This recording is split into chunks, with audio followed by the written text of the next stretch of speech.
Ayan, so unang-una sa lahat, gagawa tayo ng new or magke-create tayo ng new virtual machine. Ayan, pipindutin natin yung next, tapos next ulit. Ayan, makikita nyo, next ulit. Tapos next ulit. And yes, tapos dito makikita nyo, pwede nyo siyang i-rename. Yung sa akin, i-rename ko siya ng my computer, pero kayo bahala kung anong gusto nyong name, or pwedeng gayahin nyo na lang din yung name na nilagay ko. Ayan, tapos ina-next natin siya after nyan.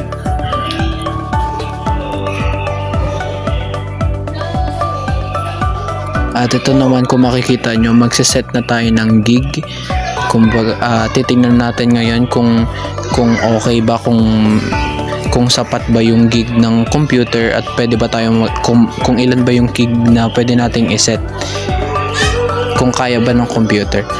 At ayan, may makita natin na sapat lang yung 60 gig na isa-set natin, kaya 60 nilagay natin. Next, and loading siya.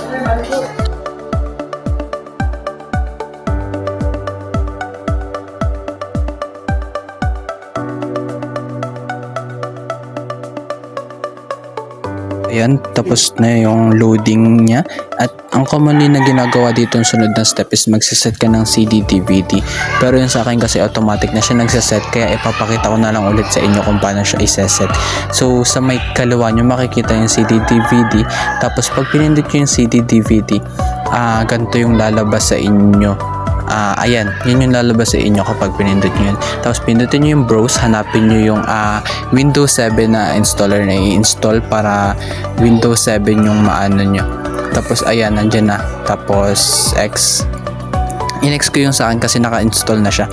Pero ang pipindutin nyo doon is finish sa may baba pag nailagay nyo na yung Windows 7.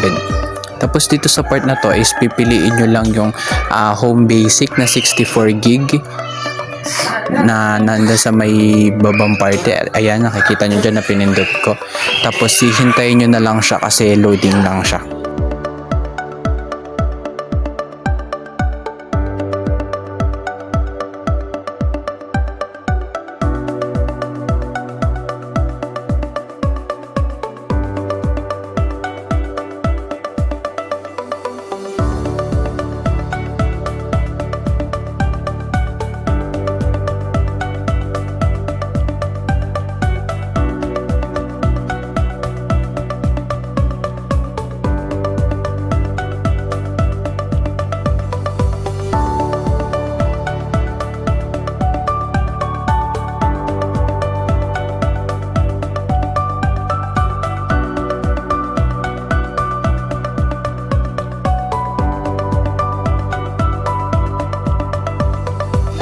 Ayan, tapos na ang loading. So dito naman ay nag-open na ang ating Windows, or nag-i-start ng Windows natin.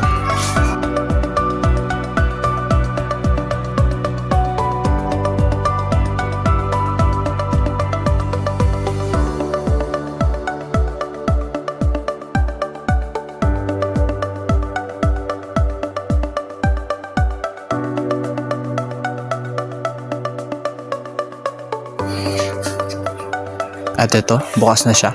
So ang sunod na step na gagawin natin is i-rename lang natin yung PC natin. At dito sa part na to is inilagay ko na lang yung last name ko, which is Pertes, para na din patunay na video ko nga to. Ayun. At ina-next natin. Tapos dito naman is i-skip nyo lang tong part na to. Ayan. Tapos ask me later.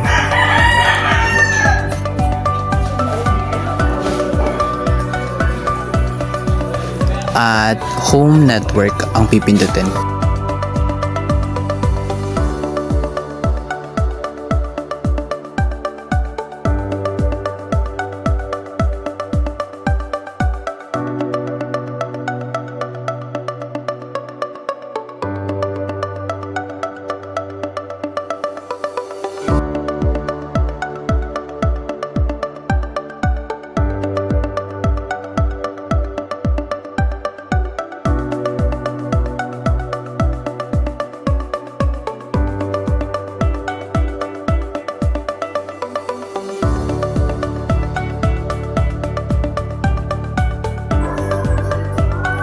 At ayan na, bukas na ang ating in-install na Windows at ngayon naman ay ang sunod na step or gagawin natin is mag-reinstall tayo ng VMware na ayan, pipindutin dyan sa may gilid.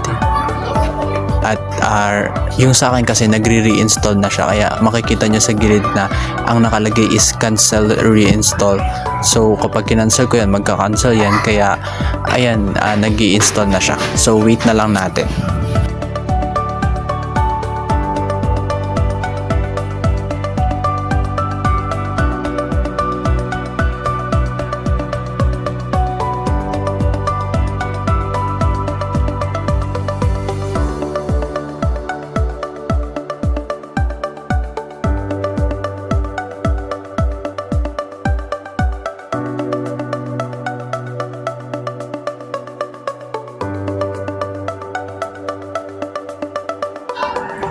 So bali pagkatapos ng loading na yan is magla-log off or magto-turn off yung magsha-shutdown yung VMware na ano.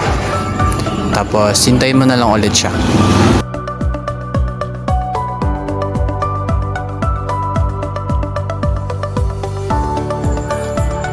At ayan na, pagka nabuksan mo na ulit siya is fully set ka na, okay na yung na-install mo Windows and yung VMware.